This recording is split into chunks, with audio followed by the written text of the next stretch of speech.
नमस्कार, मैं एकता और आप देख रहे हैं हंगामा टाइम्स न्यूज़। जैसे भारत के हालात चल रहे हैं, जहां पर अपराध चरम पर है, जहां महिला करें तो ना के बराबर है, जहां हम बात इस बात को लेकर करें कि भारत के हालातों को लेकर बात करें, तो आप ये सोच लो कि भारत के हालात इस कदर ख़राब चल रहे हैं कि जहां महिला सुरक्षा नहीं है, अपराध चरम पर है। तो अगर जब आपका तन और मन दोनों किसी चीज़ में ना लगे तो हम ईश्वर के शरण में जाते हैं, यानी कि भगवान हमको वो सब देता है जहाँ मन की शांति, तन की शांति। अगर हम पिछले समय में जाएं, अगर हम बात पुराणों की करें, तो जहाँ कलयुग का जब कलयुग में आतंक हुआ है, जब धर्म का नाश होता है, तो भगवान अवतार लेता है, जिसके बाद कहीं ना कहीं इंसानों के लिए, मनुष्यों के लिए भगवान एक सार छोड़ता है कि आप जीवन को अच्छी तरह जी सकते हो। जो परेशानियां थी वो सब हर लेता है।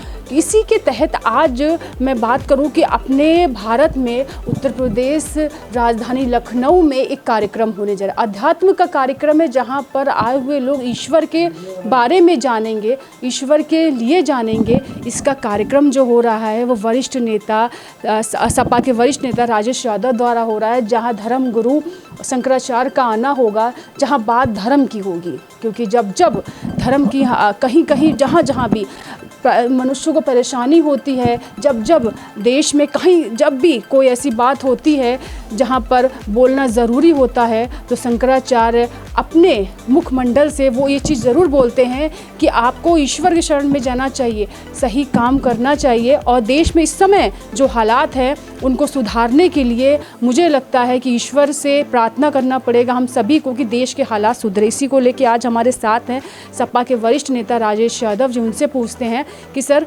जो ये बड़ा कार्यक्रम हो रहा है आपके द्वारा, ये इसको लेके हम चाहते हैं आप कुछ हमें बताएं, किस तरह का कार्यक्रम है, कब है और कैसे सोचा गया है सर। और सबसे बड़ी बात है सर, धर्म गुरु का आना, शंकराचार्य जी का आना एक बहुत बड़ी बात है, लेकिन आप उनको लेकर आ रहे हैं सर, तो इस बारे में हमारे दर्शकों के लिए। देखिए, आदरणीय शंकराचार्य जी का आना किसी एक का निमंत्रण नहीं होता है, जनमानस की आवाज़ होती है और जनमानस की आवाज़ एक शक्ति के रूप में उनके दिमाग तक पहुंचती है, तब वो एक्सेप्ट करते हैं।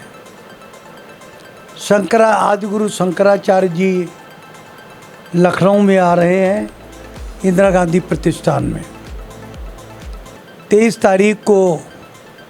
उनके मुखमंडल से आज की डेट में मैं उत्तर प्रदेश लखनऊ की बात नहीं करूंगा, मैं बात करूंगा इस दुनिया में हो रहे दो महाविनाशक विश्व युद्ध की।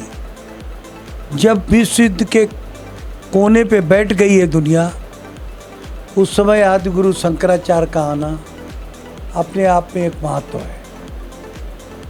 अभी कुछ दिन पहले पाकिस्तान अफ़गानिस्तान का भी युद्ध शुरू हो गया। अब ये हालात हो गए हैं कि रात को जब आप सोते हैं, सुबह क्या होगा इसकी कल्पना किसी को नहीं है। इन सभी चीज़ों से छुटकारा पाने के लिए एक ही शक्ति है और उस शक्ति का नाम है आध्यात्मिक शक्ति। भगवान श्री कृष्ण ने कहा था कि जब दुष्टों का राज हो, आताताई अच्छे व्यक्तियों पर अत्याचार करे, तब पृथ्वी पर ईश्वर का जन्म होता है और ईश्वर हम में ही कोई बन जाता है।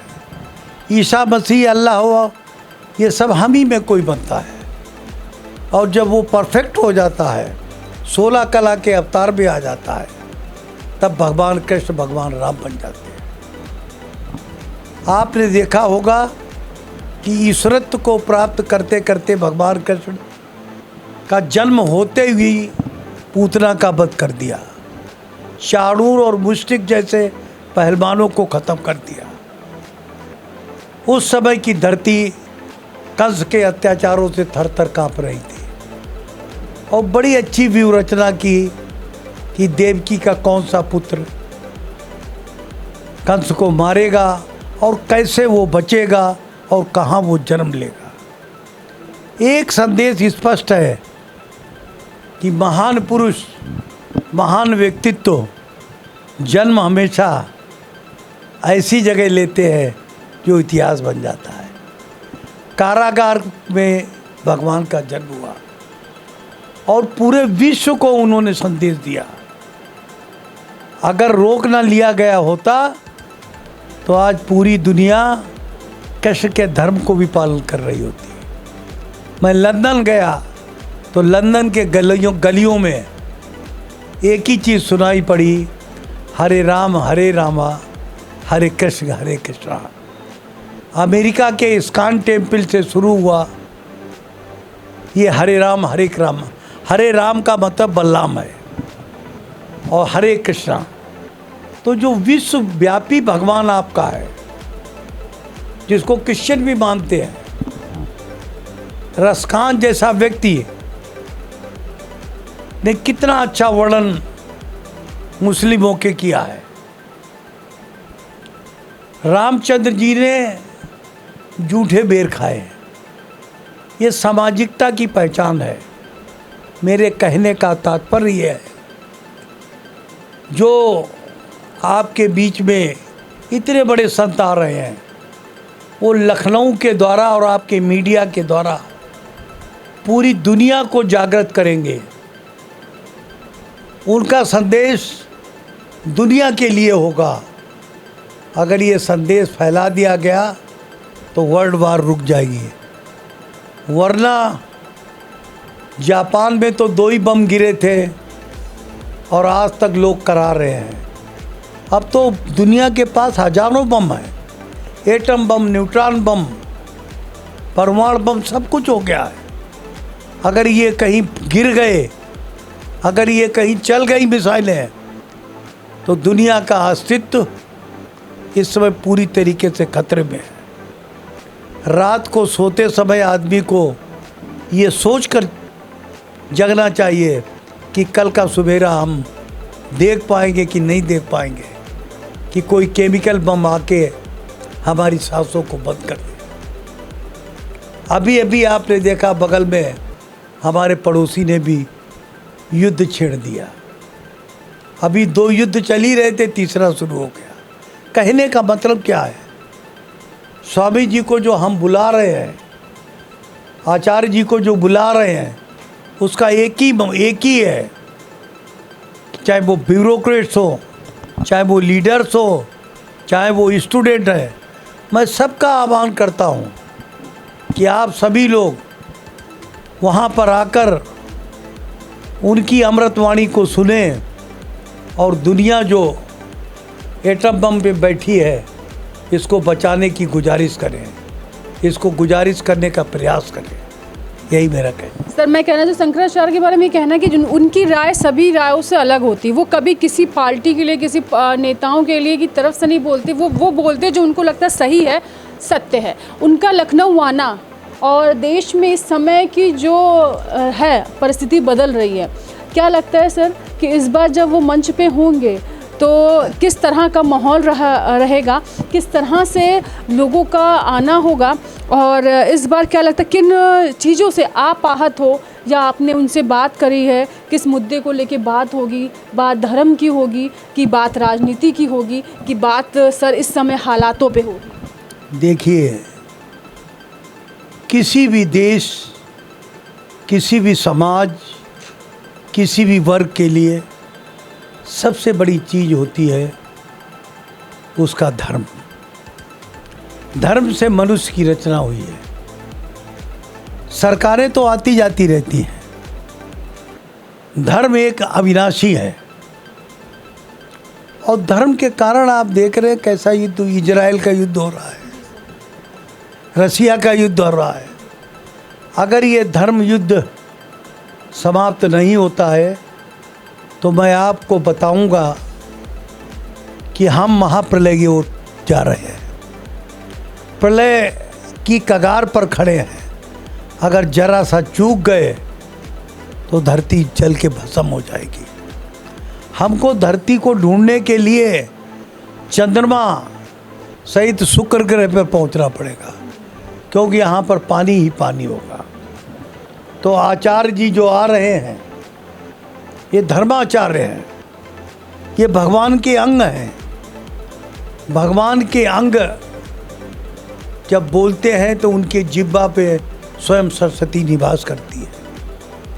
और इनके बारे में, सरस्वती महाराज के बारे में सबको पता है कि जब ये बोलते हैं तो ये सामने ये नहीं देखते हैं ये देश का छोटा नागरिक है या देश का प्रथम नागरिक है।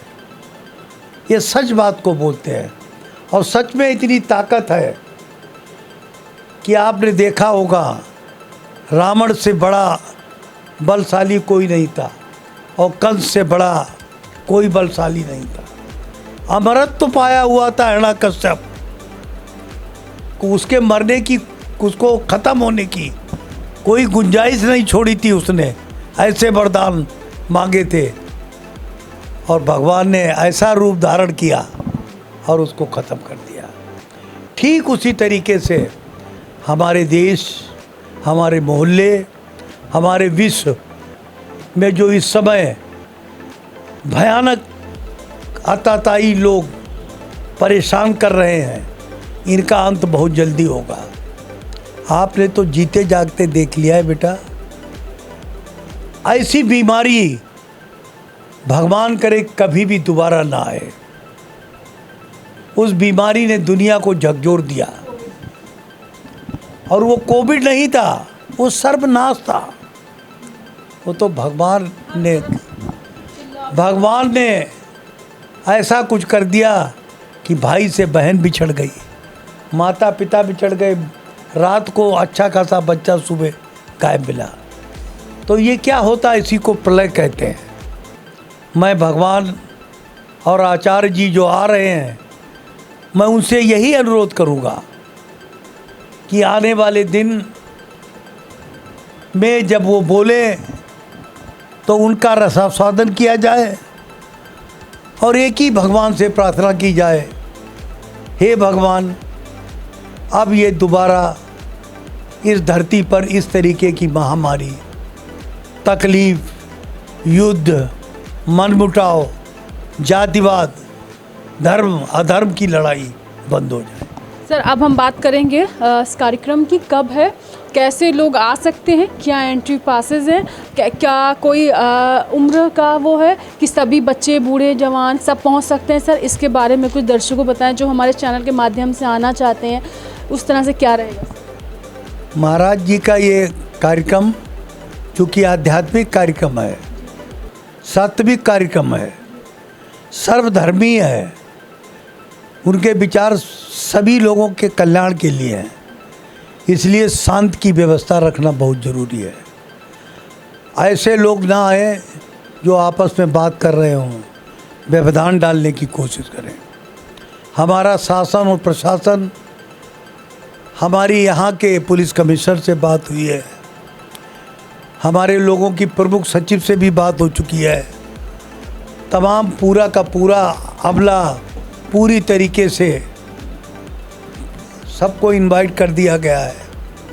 शिवपाल सिंह जी को भी इनवाइट किया है, मुख्यमंत्री जी को भी इनवाइट किया है, अखिलेश जी को भी इनवाइट किया है। तो जो भी व्यक्ति है वो वहाँ पर आए और श्रद्धा के साथ कि हमको एक अमृतवाणी सुनने को मिलने जा रही है। और किनके मुख से मिलने जा रही है? स्वयं सरस्वती महाराज उनका नाम है। तो सरस्वती महाराज के मुख से अमृतवाणी का रसोस्वादन करने के लिए आप सब लोग वहाँ पर पहुँचे और उसका रसास्वादन करके, और आपके मीडिया के माध्यम से हम लोग टेलीकास्ट भी करेंगे और सबको भेजेंगे कि हे ईश्वर, हम लोगों को इस युग अंत को किसी तरीके से बचाओ और हमको खुशहाल जीवन प्रदान करो। टाइमिंग क्या रहेगी? इसका समय सुबह 10 से लेके 4 बजे तक का रहेगा। आदमी आए और बहुत शालीनता से, कार्ड की से एंट्री है, शालीनता से आकर अपना स्थान ग्रहण करे और किसी भी तरीके का शोर शराबा ना करे, क्योंकि ये एक पूजा में अर्चना है जिसमें व्यवधान डालना गलत होता है। तो आपको बता दें दर्शकों के लिए, हम एक बार फिर से बता दें कि उत्तर प्रदेश लखनऊ में गांधी प्रतिष्ठान में 23 सितंबर को एक बड़ा कार्यक्रम होने जा रहा है, जहां पर धर्म गुरु शंकराचार्य का आना होगा, जहां अमृतवाणी अगर आप उनकी सुनना चाहते हैं तो आपको वहां जाना होगा। 10 से 4 का समय है जहां पर आप वहां उपस्थित होकर उनसे मिल सकते हो, देख सकते हो। उनका आना ही लखनऊ में पैर रखने बहुत बड़ी बात हो जाएगी, क्योंकि जब वो बोलना शुरू करते हैं तो किसी को नहीं देखते। और ये बात सर ने सच कहा है कि उनकी आवाज़ ईश्वर तक जाती है और वो उसी मुद्दे पर बोलते हैं जिस मुद्दे पर उनको लगता है बात करनी चाहिए। इस समय का जो भारत का समय चल रहा है, इस समय जहाँ पर आप सोच सकते हो कि जहाँ पापियों का पाप बहुत बढ़ता है, यानी कि अब ना महिला सुरक्षित है, अपराध चरम पर है, जहां आप सोचोगे कि गरीबी के मारे बहुत से लोग भुखमरी की कगार पे, किसी का घर टूट रहा है, किसी का ज़मीन नहीं, कोई बहुत बेरोज़गार है, उन सब पर कहीं ना कहीं ईश्वर से प्रार्थना हम सबको मिलके करनी चाहिए कि हमारा भारतवर्ष में सुख समृद्धि रहे। जहाँ इसे सोने की चिड़िया कहा जाता था, वो सोने की चिड़िया वापस आए, समृद्धि रहे, सुख रहे, शांति रहे। और शांति सुख तभी रह सकता है जब ईश्वर की शरण में होते हैं हम। तो बने रहिए हंगामा टाइम्स के साथ। ये पूरा लाइव भी आप देख सकते हो 23 तारीख को हमारे चैनल के माध्यम से। तो बने रहिए हंगामा टाइम्स से। मैं और सर आप दोनों से इजाज़त लेना चाहते हैं। नमस्कार।